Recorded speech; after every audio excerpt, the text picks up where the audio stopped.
भारत के अलावा 5 और ऐसे देश हैं जिन्होंने ट्रंप सरकार के साथ एग्रीकल्चर और डेयरी को लेकर कोई समझौता नहीं किया। इनमें है India, south Korea, Canada, Switzerland और आइसलैंड। एग्रीकल्चर संबंधित डिटेल्ड रिपोर्ट मैंने ही एबीपी लाइव पर की थी। और आज बात डेयरी की। नमस्कार, मेरा नाम है श्वेता शर्मा और आज बात नॉन वेजिटेरियन मिल्क की, जो ट्रंप भारत में लाना चाहते थे और मोदी सरकार ने हामी नहीं भरी।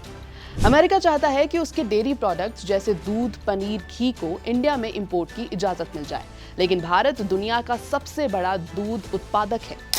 यहाँ के करोड़ों छोटे बड़े किसान इस क्षेत्र में काम कर रहे हैं। भारत को डर है कि अगर अमेरिकन मिल्क प्रोडक्ट्स मार्केट में घुस गए तो इंडियन फार्मर्स को नुकसान हो सकता है। इसके अलावा वजह है नॉन वेजिटेरियन मिल्क।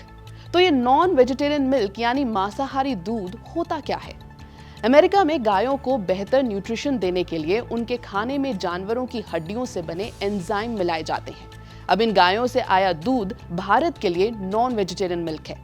यही वजह है कि भारत ने ऐसे मिल्क प्रोडक्ट्स के कारण अमेरिका को इंडियन मिल्क इंडस्ट्री में घुसने की इजाजत नहीं दी। साउथ कोरिया ने चावल और बीफ मार्केट ओपन नहीं किया। अमेरिका ने साउथ कोरिया पर 15% टैरिफ लगाया है। बदले में साउथ कोरिया अमेरिका से $100 बिलियन की एनर्जी खरीदेगा और $350 बिलियन का इन्वेस्टमेंट करेगा। साथ ही अमेरिकन गुड्स को साउथ कोरियन मार्केट में टैक्स फ्री एंट्री मिलेगी। लेकिन साउथ कोरिया ने अपने किसानों के लिए चावल और बीफ मार्केट को ओपन नहीं किया। चावल और बीफ साउथ कोरिया में भारी तादाद में खाया जाता है। इसके साथ ही जेनेटिकली मॉडिफाइड क्रॉप्स पर भी स्ट्रिक्ट रूल्स एंड रेगुलेशंस हैं। फार्मर ग्रुप्स और ऑर्गेनाइजेशंस ने सरकार को अलर्ट किया था कि वो अमेरिका के दबाव में आकर अपने किसानों की बलि ना दे। कनाडा भी उन देशों में शामिल है जो डेयरी और एग्रीकल्चर में विदेशी देशों के साथ समझौता नहीं करता।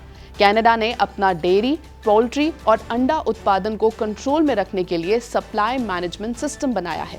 इस सिस्टम के तहत सप्लाई उतनी ही की जाती है जितनी डिमांड हो, ताकि ओवर प्रोडक्शन ना हो और प्राइस अच्छा मिले। अमेरिका ने स्विट्जरलैंड पर 39% टैरिफ लगाया है। स्विट्जरलैंड अपने डेयरी और मीट जैसे एग्रीकल्चर प्रोडक्ट्स पर बहुत ज्यादा टैक्स लगाता है ताकि लोकल किसान सुरक्षित रहे। अमेरिका ने आइसलैंड पर 15% टैरिफ लगाया है। ये सबसे कम टैरिफ है।